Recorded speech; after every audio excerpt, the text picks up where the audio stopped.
नमस्कार, मैं हूँ मनविंदर। आप सभी राष्ट्रवादियों का एमबीएन नेटवर्क में एक बार फिर से बहुत-बहुत स्वागत है। बंगाल से बीच चुनाव कई बड़े अपडेट्स आ रहे हैं। कोलकाता में ईडी ने एक बार फिर से बड़ी कार्रवाई करते हुए छापेमारी शुरू कर दी है और इस कार्रवाई में 2 अलग-अलग ठिकानों पे रेड डाली गई है, जिनमें एक ठिकाना राज्य के पूर्व मंत्री पार्थ चैटर्जी का रेजिडेंस है और दूसरा जो स्थान है, वो प्रसन्न कुमार राय का कार्यालय है। अच्छा, ये जो प्रसन्न कुमार राय हैं, ये फिलहाल जेल में हैं। पार्थ चैटर्जी जो हैं, ये कुछ दिन पहले ही बाहर आए थे। अब पता ये चल रहा है कि इसके बाद कई बड़ी मछलियाँ भी फँस सकती हैं, कई और गिरफ्तारियाँ भी होने वाली हैं। तो इसे समझते हैं। कोलकाता से मेरे साथ जुड़ चुके हैं आपके चिरपरिचित उदय भानु बनर्जी। सर, बहुत स्वागत है आपका, नमस्कार। नमस्कार। सर, बीच चुनाव शिक्षक भर्ती से जुड़े घोटाले की जांच एक बार फिर से शुरू हो गई है। ईडी के छापे पड़ रहे हैं, कैसे देखते हैं? मैम, पहले तो सबको हमारे तरफ से नमस्कार।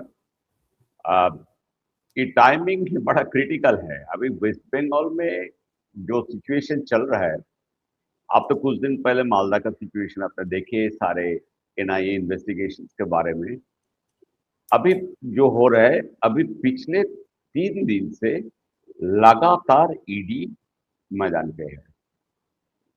पार्थ चैटर्जी इस बार इलेक्शन चुनाव उनको टिकट नहीं दिया टीएमसी। एक तो इनके बैकग्राउंड सारे पूरा इंडिया में सब जानते हैं, जो वेस्ट बंगाल में सबसे बड़ा स्कैम जो आया था, घोटाला हुआ था, और जिससे सुप्रीम कोर्ट से 26,000 के ऊपर टीचर्स का नौकरी गया था। उस घोटाले में पार्थ चैटर्जी को पकड़ा था। वो था एक घोटाला। अभी जो है उसी से लिंक करके दूसरा, क्योंकि पहले था क्लास 9, 10, 11, 12 का टीचर्स रिक्रूटमेंट।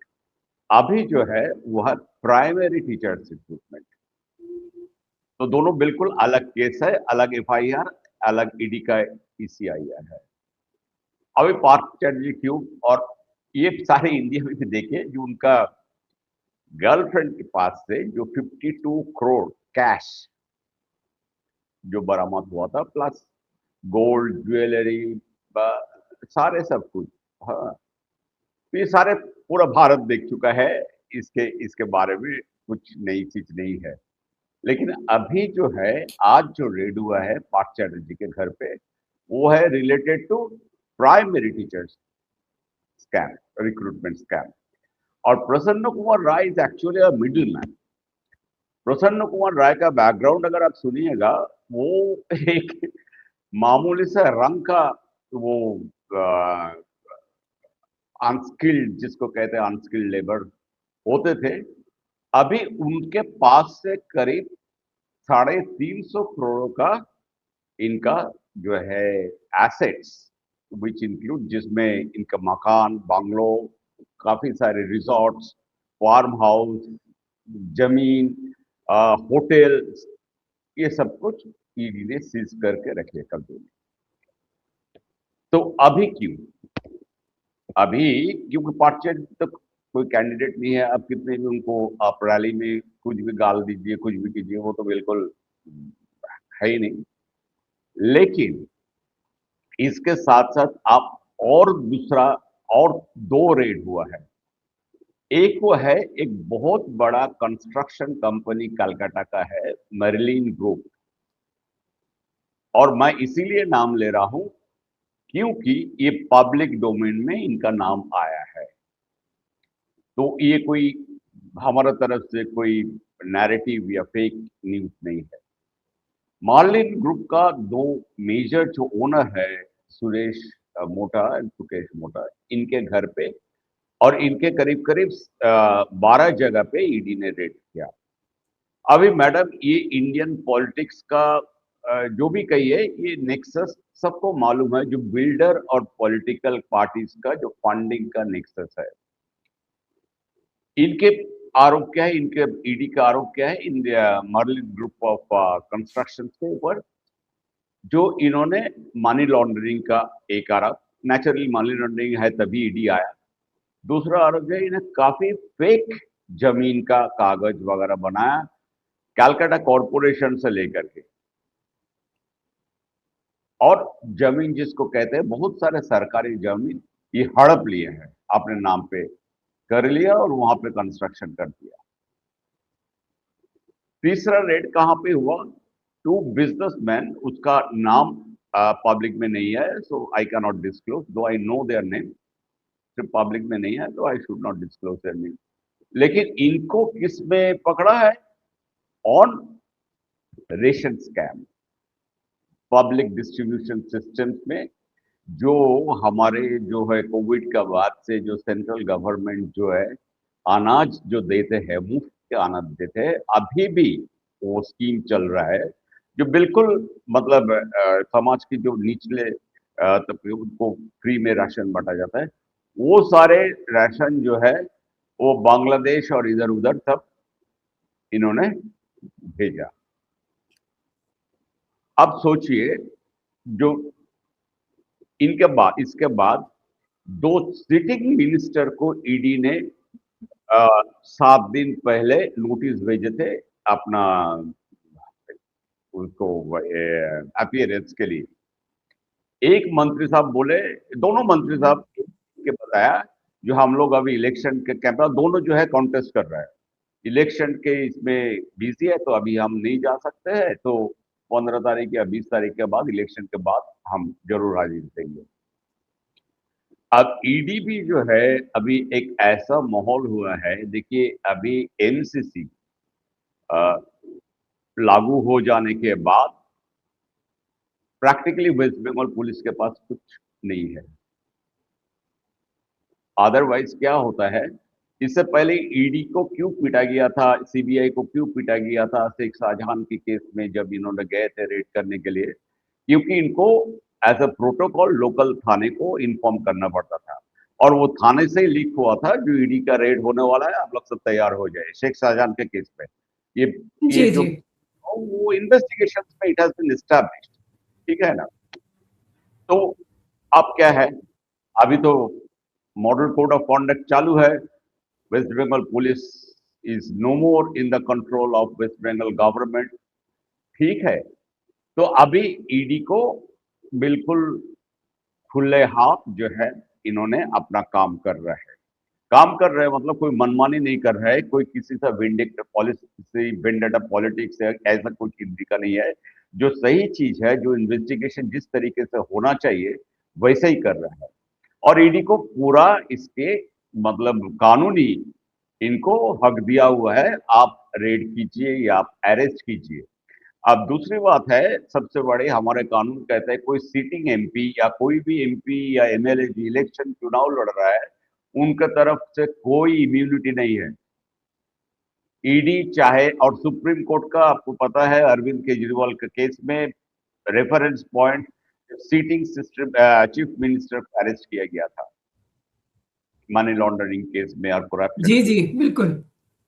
है ना?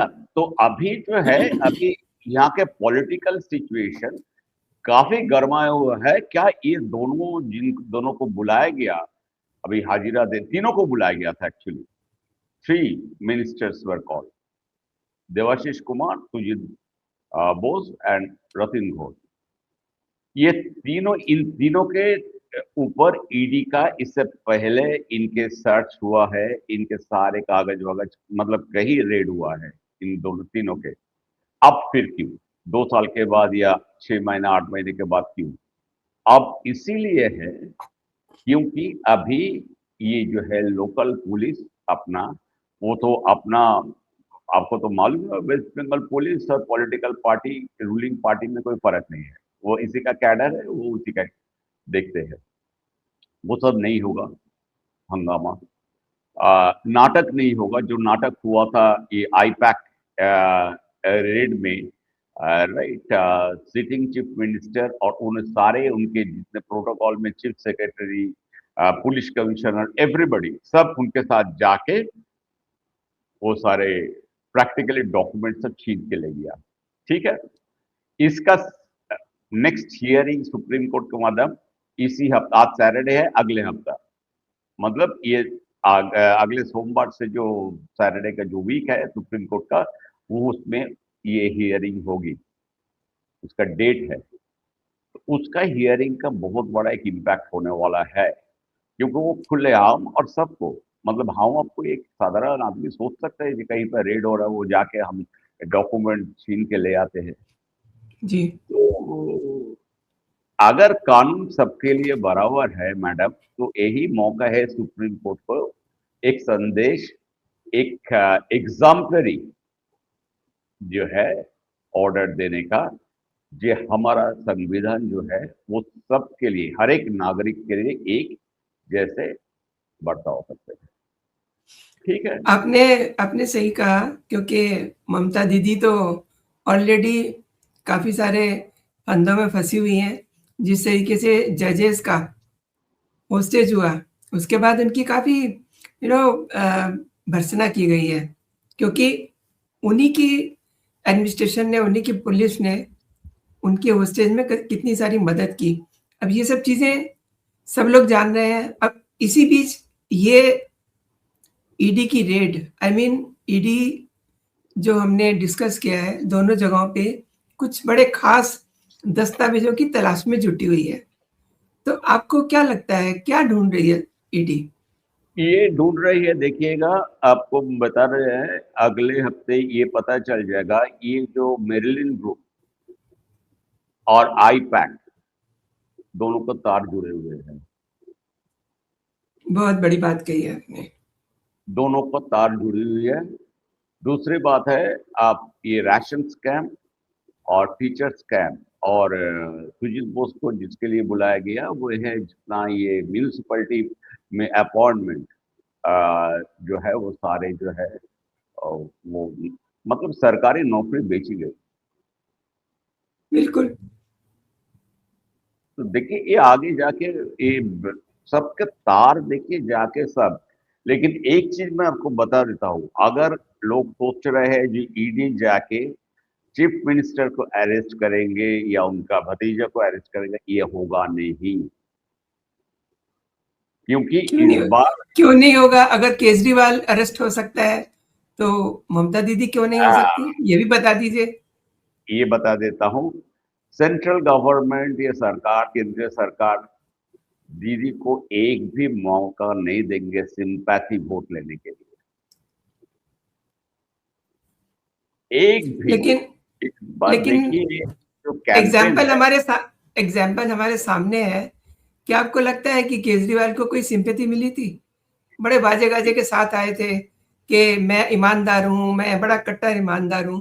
क्या सिंपैथी मिली? दिल्ली से बिल्कुल सुपड़ा साफ हो गया उनका। नहीं, इनका भी होगा, इनका भी होगा। जिस हिसाब से देखिए अभी इनका कैंपेन तीन चीज में फंसे हुए हैं।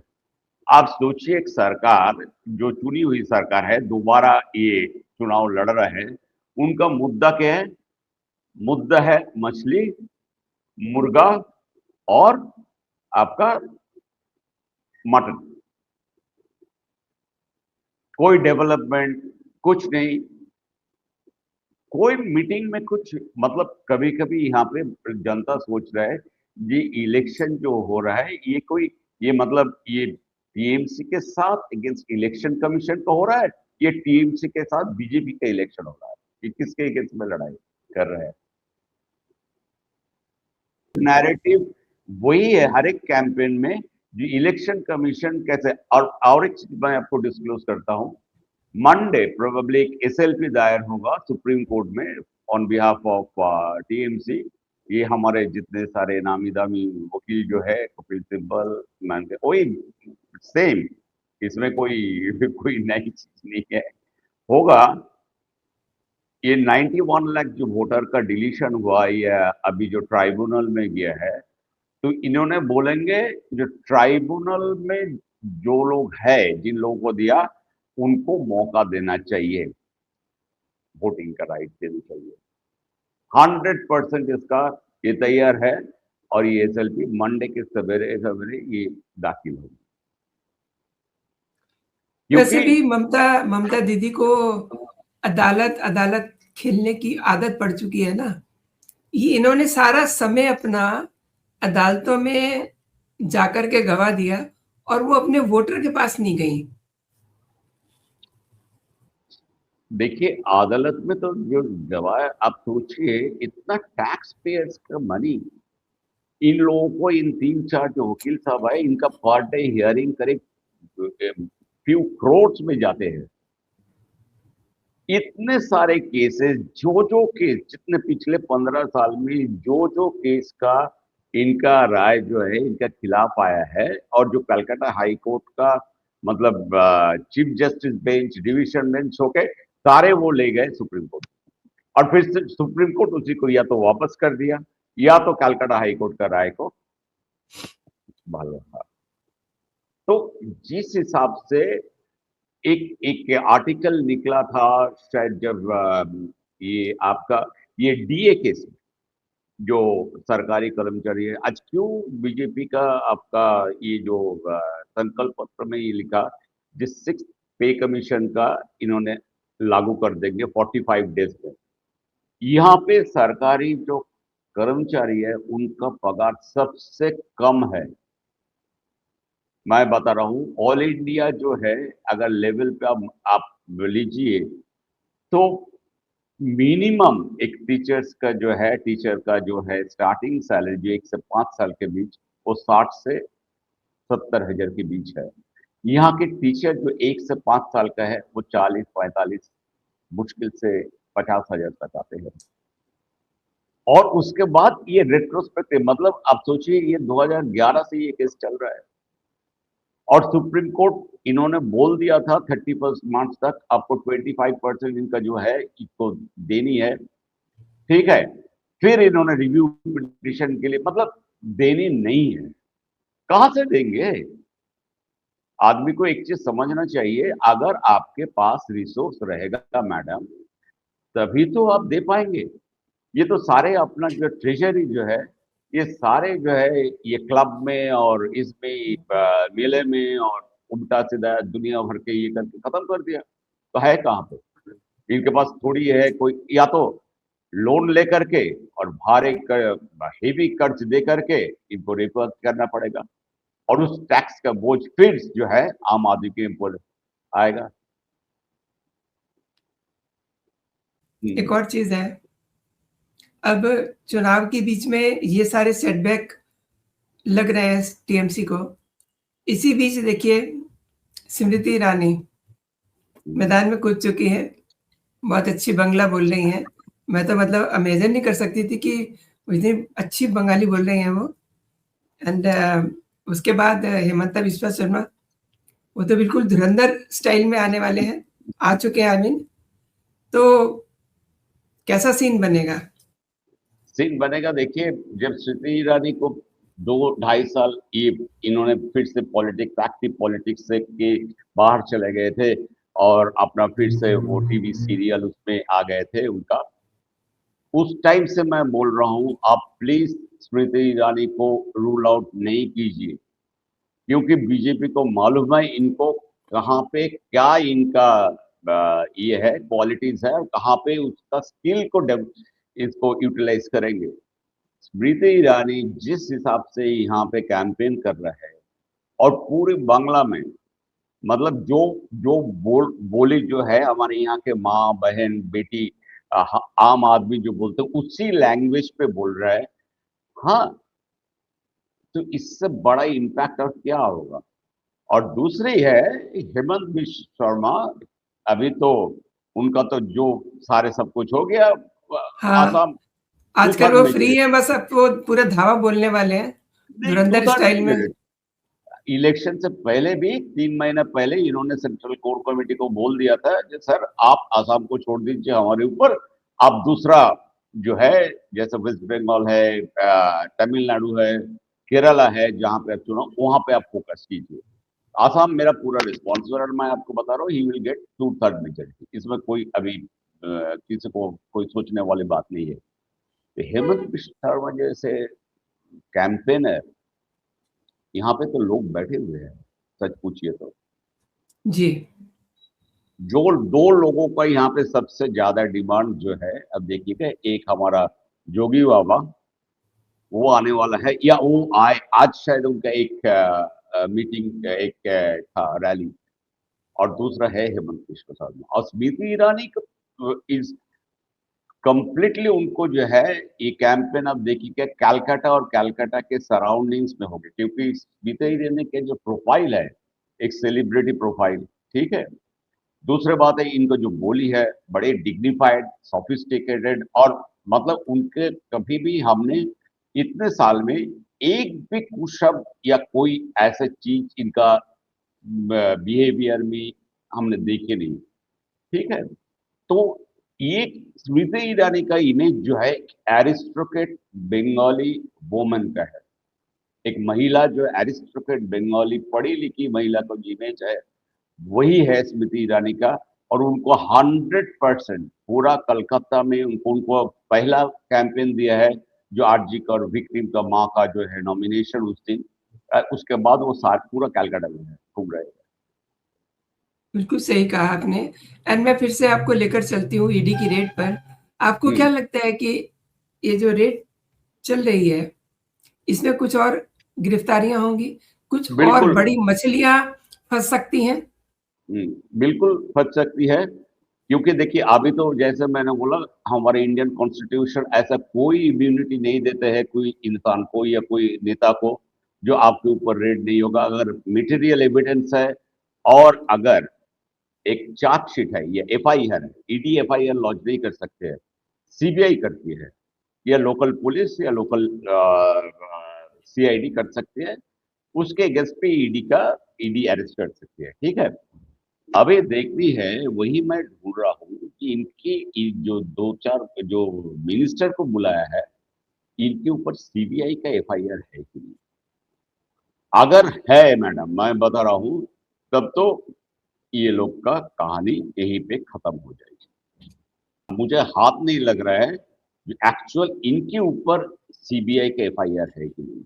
अगर सीबीआई का एफआईआर है तो आज बहुत सही बल्कि कहा आपने। इसका एक तो इसका सुजीत बसु का जो है वो खुद नहीं जा पाए, और पता चला शाम को, हम पता चला जो वो ही इज एडमिटेड, हॉस्पिटल में एडमिट हो गए।